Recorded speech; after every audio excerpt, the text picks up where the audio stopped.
وہ واقعہ آپ بے شمار بار سنتے ہیں. اللہ کے نبی صلی اللہ علیہ وسلم کے پاس مہمان آیا، آپ نے اپنے گھر میں پوچھوایا، اعلان بھجوایا، مہمان آیا کھلانے کے لیے کچھ ہے؟ ہر گھر سے جواب آیا ما معنا الا الماء، گھر میں سوائے پانی کے اور کچھ نہیں ہے. مہمان بھی تھا، کھلانا بھی تھا، گھر میں خود کے کچھ نہیں ہے.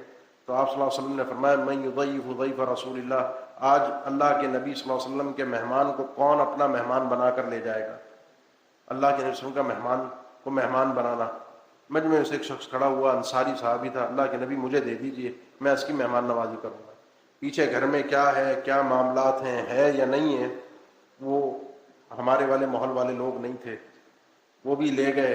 پیچھے خاتون بھی وہ والی خاتون نہیں تھیں جو ہماری معاشرے کی خواتین ہوتی ہیں، جو جس انداز کے ہمارے گھروں کے ماحول ہیں وہ مختلف ہیں. اس ماحول کے اندر، اس ٹینشن کے اندر، گھر کی اذیت، شوہر کی اذیت، بیوی کی اذیت، بچوں کی اذیت، ماں باپ کی اذیت، یہ اذیت کبھی کبھی ایسا معاشرہ بنا دیتی ہے جہاں پر انسان کھل کر اللہ کی عبادت نہیں کر سکتا. وہ آدمی کھل کر اس مہمان کو لے کر گیا بغیر کچھ پوچھے گھر میں کیا ہے کیا نہیں، اور جب پہنچا تو پتہ چلا کچھ بھی نہیں ہے. بیوی نے کہا ما معنا الا قوت الصبیان، ہمارے گھر میں اس وقت بچوں کا کھانا ہی پڑا ہوا ہے. اس نے کہا نبی بی سمیانہ کی حی طعام کی واطفی سراج کی اراد العشاء، کھانے کا وقت آئے بچوں کو بہلا پھسلا کے سلا دو، تھوڑا بہت کرا کے سلا دینا، اور جب کھانے کا وقت شروع ہو، کھانا کھانا شروع ہو تو اس چراغ کو جو روشنی کا جل رہا ہے اس کو بجھا دینا صحیح کرنے کے بعد. کھانا بھی تیار کرو. کھانا تیار ہوا، بیٹھے، کھانا صرف اتنا ہی تھا کہ وہ مہمان کھا سکے.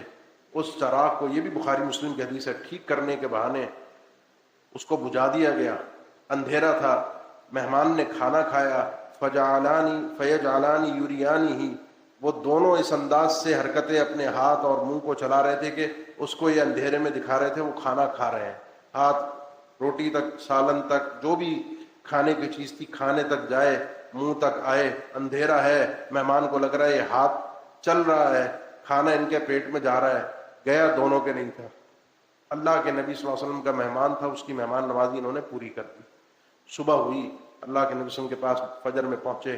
آپ صلی اللہ علیہ وسلم نے اس کو بلایا اور فرمایا جو رات کو تم نے کام کیا ہے تھا تو اندھیرے میں کسی نے نہیں دیکھا، کسی کو پتہ نہیں چلا، اور حلال کو چھوڑا تم نے، حرام کو نہیں چھوڑا. اور عام طور پہ نہ لے کر جاتے نبی صلی اللہ علیہ وسلم کے اس مہمان کو تو تم گناہ گار نہیں ہوتے. حلال کو چھوڑا، کوئی لے کر نہیں گیا، تم لے کر گئے، اور اندھیرے میں چھپ کر تم نے ایک کام کیا. جب تم اندھیرے میں ایک کام کر رہے تھے لقد ضحک اللہ او عجیب من فعلکما، جس وقت تم دونوں میاں بیوی اس طرح سے یہ اندھیرے میں اپنے ہاتھوں کو چلا رہے تھے، اللہ تمہارے اس عمل کو دیکھ کر مسکرا رہا تھا، ہنس رہا تھا.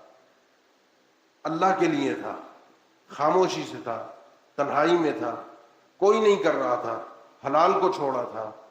یہ ضابطے ہیں، اگر آپ کی اور میری زندگی میں ہمیں نصیب ہو جائے اللہ مسکرا دیتا ہے. انہی کے لیے اللہ تعالیٰ نے آیت نازل فرمائی وَيُؤْثِرُونَ عَلَىٰ أَنفُسِهِمْ وَلَوْ كَانَ بِهِمْ خَصَاصَةٌ. کچھ لوگ ایسے ہوتے ہیں جو اپنی حاجت، اپنی زندگی کی ضرورت کے باوجود بھی دوسروں کو فوقیت دے دیتے ہیں.